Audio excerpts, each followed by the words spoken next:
She laughed as she walked out the restaurant door. At first, I thought she was joking.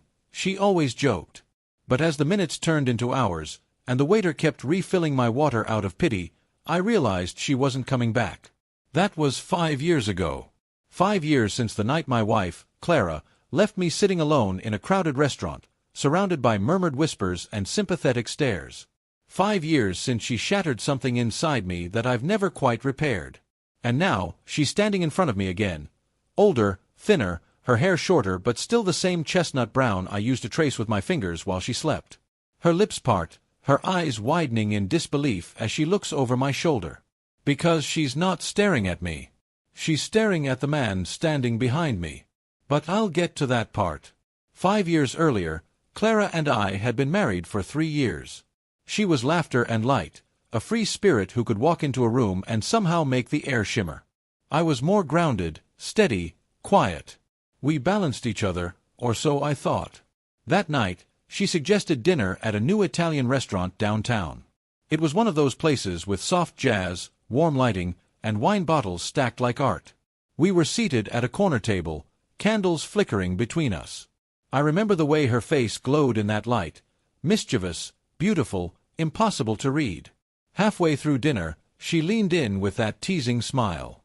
"Let's play a game," she said. "What kind of game?" "Let's see who can stay silent longer. Whoever speaks first pays the bill." I chuckled. "You always find ways to make things interesting." "Always," she winked. We fell quiet for a while. I remember thinking how strange it felt, trying not to speak to the woman I loved. But when I finally gave in and opened my mouth to say something, she was gone. Her chair empty. Her purse missing. I waited. 10 minutes. 30. An hour. The waiter approached gently. "Sir, will the lady be returning?" I smiled awkwardly.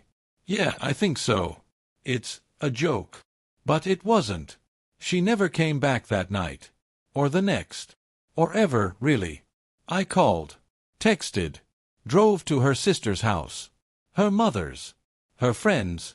Nobody knew where she was. A missing persons report. Sleepless nights. 1,000 theories running wild in my mind. Accident, kidnapping, amnesia. Anything but the truth. 3 months later, I received an envelope in the mail. No return address. Inside was our wedding ring, hers, not mine, and a note that said only, "I'm sorry. Don't look for me." That was it. Something inside me died the day I read that note. Years passed like ghosts. I sold the house. Stopped wearing my ring. Tried to move on. Therapy helped, slowly. Friends dragged me out for beers, blind dates, vacations I didn't enjoy. But then one day, I met Emily.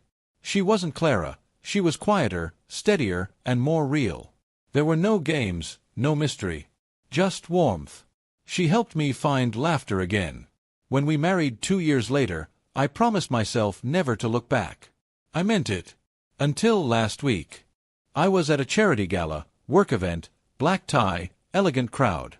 Emily was talking with some of my colleagues across the room when I felt a tap on my shoulder. "Daniel," a voice said, soft and uncertain. It took me half a second to place it. Then another to breathe. "Clara." The world seemed to tilt sideways. She looked almost the same, just worn. There was a tremor in her voice when she said, "You look good." I managed a stiff smile. "You disappeared, Clara." Her eyes filled with tears instantly. "I know. I didn't mean to hurt you. Didn't mean to." My voice cracked. "You vanished. No goodbye. Just a note." People were watching, so she motioned toward the balcony. "Please, just give me 5 minutes." I followed her outside. The cool air bit against my skin, or maybe that was the shock. "I was scared," she began. "I thought leaving was the only way." "Scared of what?" I asked. "Of me." She shook her head. "No. Of what I'd done." Her words hung in the air, sharp and unfinished. "What did you do, Clara?" She hesitated. "That night at the restaurant.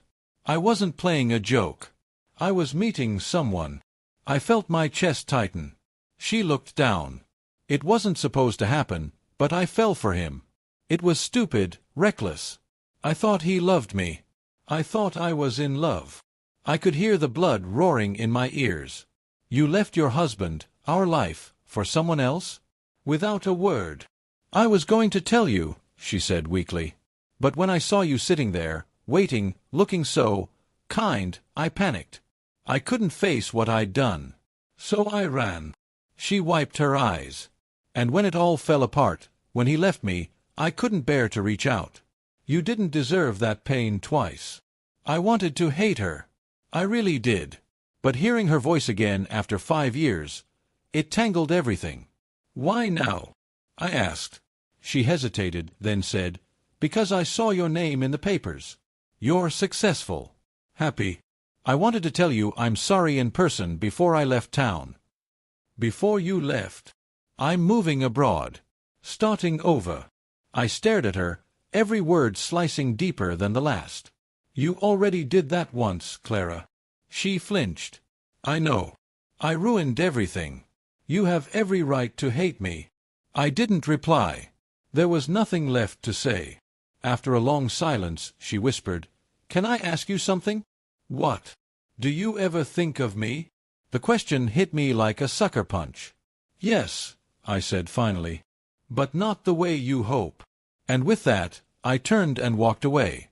I thought that was the end. Until tonight. 5 years since the night she left me in that restaurant. 1 week since that balcony conversation. I was sitting in the same restaurant, renovated now, brighter, new owners. Emily and I were meeting friends for dinner. I almost didn't come. But fate has a twisted sense of humor. We were seated near the window, talking and laughing, when I noticed a familiar face across the room. Clara. Alone this time. No ring, no company. Just her and a glass of wine, staring out the window like she was waiting for someone who'd never come.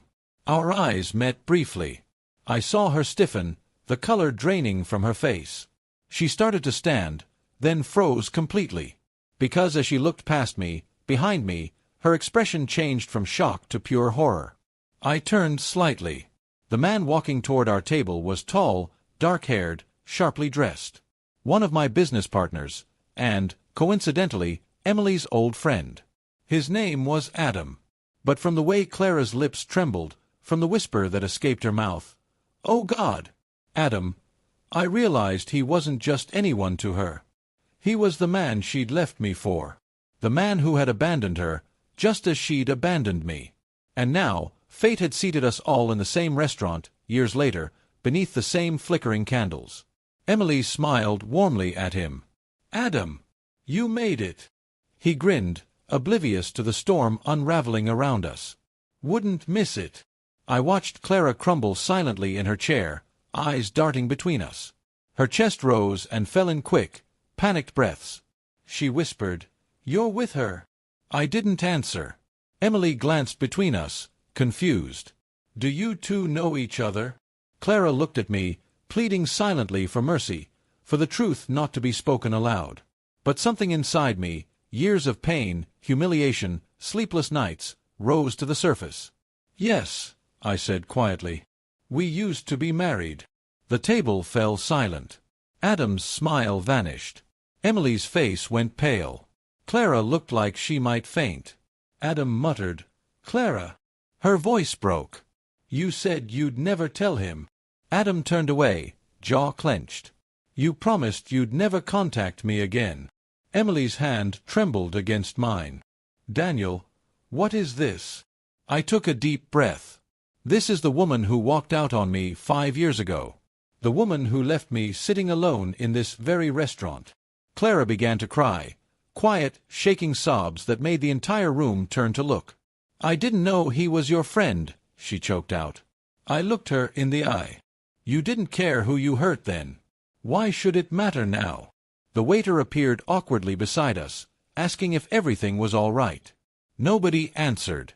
Emily rose slowly, her voice steady but tight. "Let's go, Daniel." I nodded, stood, and took her hand. But before leaving, I looked back one last time.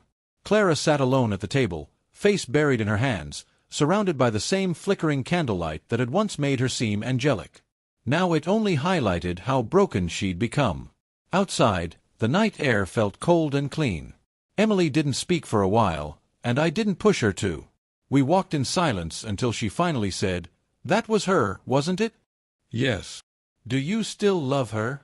I stopped walking. Looked at her, the woman who'd stood by me through healing and heartache, who'd rebuilt me without even knowing the pieces she was fixing. "No," I said softly. "I stopped loving her the day she left. I just didn't realize it until tonight." Emily nodded, her fingers tightening around mine. "Let's go home." As we walked away, I glanced back through the restaurant window one last time. Clara was still there, head bowed, alone again, this time by her own doing. Maybe some people never stop running from their choices. But me, I'd finally stopped chasing ghosts. And for the first time in 5 years, I didn't feel like the one left behind.